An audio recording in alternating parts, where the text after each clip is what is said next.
Hey guys, welcome to another episode from Stacy Here We Grow Again.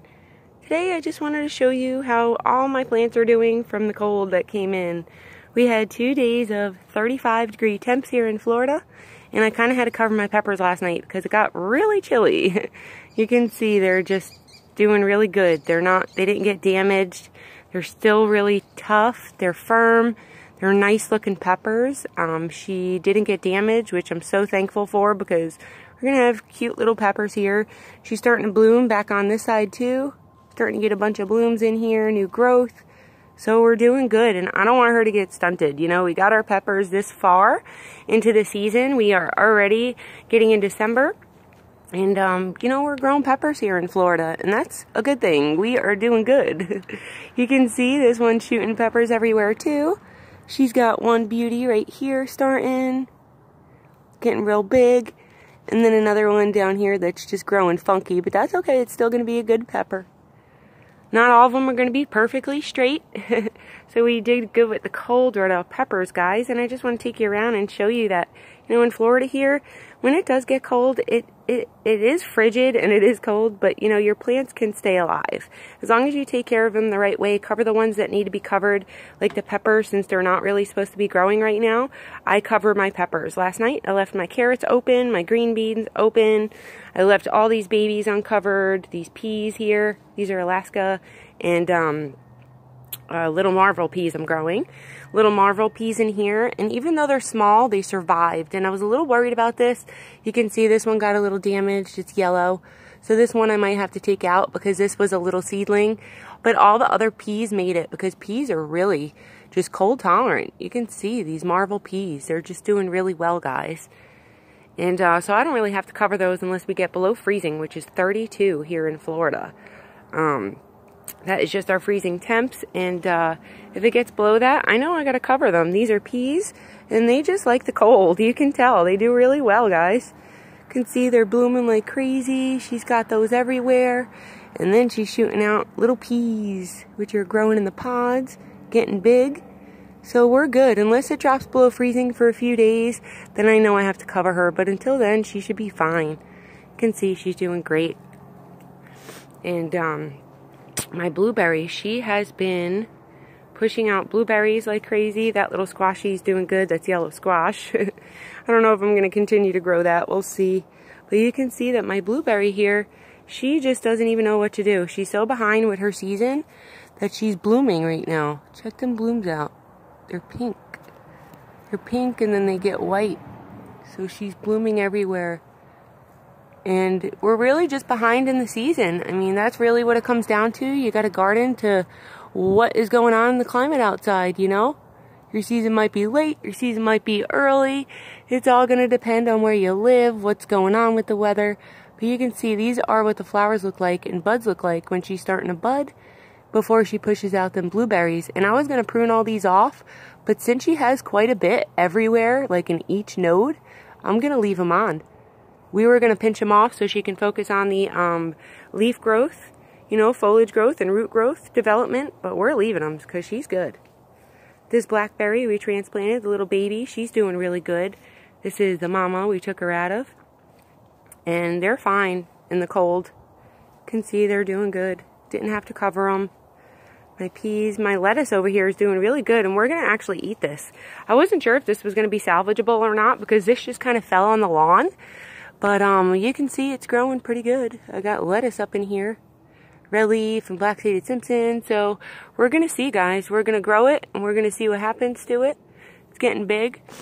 So it's a little experiment. Poor little green bean, so sad. But these beans are established. So they got a little cold on them last night. Got a little too frigid out, but you can see they're doing just fine. Now, if it reached below 32 or close to it, I would have had to cover these because we were close. You can see they kind of froze over and did a little damage. So we got a little frost damage here in Florida. You can see they turned a little frosty. So I probably should have covered these a little bit, but they're okay. We're going to heat right back up here in Florida, and we're going to go right back to 86 degrees in a few days. So we only had the cold temps for a few days, and when we have it for a few days like that, just a few nights, I don't worry about like the green beans and the cold weather veggies and the radishes down here. They're fine. They do great, just like these beans. They're still going to produce. You know, just this little vine broke over here, so that's got stalled out with the cold, but that's okay. We still got beans, guys. See? There's Kentucky Wonder Pole getting big. She's going to start producing a bunch of beans for us, and they're going to start getting really big. So the more your beans grow, the more you want to harvest them, and you don't want to really pull them too much because you can damage them. But we're going to pull these because these are good, and I ate one yesterday. And let me tell you guys something. This is such a good bean. Look how big they get. I could even let it grow longer on there, but they did fine. So did my lettuce, which I'm surprised. Some of my lettuce made it. You can see some didn't. So I'll have to pluck some out of there and see which made it. But you can see the little seedlings tend to struggle. Cottage garden did okay. And look at my coleus. This did not do good. Coleus does not like anything below 40. So look, you can see I got to pull my coleus out, which I knew it was going to happen. I knew it was going to get frost damage.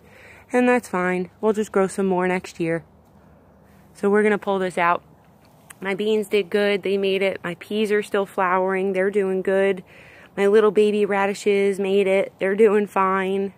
Even my carrots that I planted, they did fine. Everything did good. So, except my coleus. And then my watermelon did pretty good too, guys, back here. Look how big this one's getting. We'll take you down there because I want to show you that, this coleus kind of died a little bit, huh? Basil's going to die too if it's below 32, guys. Probably want to sheet your basil because they will die if it's too cold. Coleus, they kind of died off, but some of them lived. So I'm just going to go around, see what died, pluck it out. My garlic and other coleus did okay. You can see some coleus made it.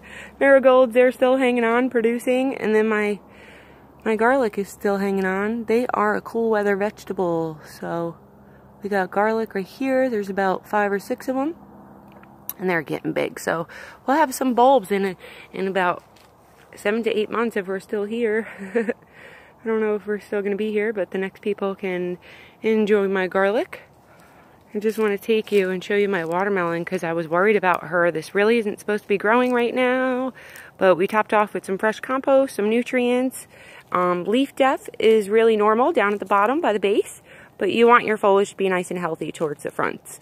We got watermelon on here growing, one in the center. And then I'll show you these big guys because these are interesting that they're growing. We hand pollinated them to make sure they were going to pollinate and grow. You can see we got great pollinations, guys. More and more flowers. Look at all these flowers she's got in here. She's getting really big. And then check it out. Look how big that is. This is Charleston Gray watermelon. So we're just feeding her once every 2 weeks, with Miracle Grow nutrients. And then in between that, we're doing like once a week with my CalMag at 5 milliliters per gallon of water. And she's doing really good. You know, you got to watch that watering in the cooler temps because they can develop some root rot on their roots. You know, they can freeze out and just die. So we're really watching her, just keeping an eye on her. If we get below freezing next week or so, when we drop down again with the other cold front, it's supposed to be a little colder, so we're going to actually probably have to sheet her over. So I'll show you guys how I do that with her. But you're going to have to be really careful because, you know, this is growing and this is really sensitive right now and can come off this vine and disconnect really easily. So we got to be really careful nothing happens to it. Check out how big it is. It's growing really big. I'm so happy, guys. We got this pollination and we're growing. Watermelon in December in Florida. We are 2 days away from December, so that's kind of crazy. But I'm so glad to show you guys this and bring you along with me in my garden. Please like and subscribe if you'd like to see more to come. There's going to be a lot more to come from Stacy Here We Grow Again. Thank you for watching, guys. Bye-bye.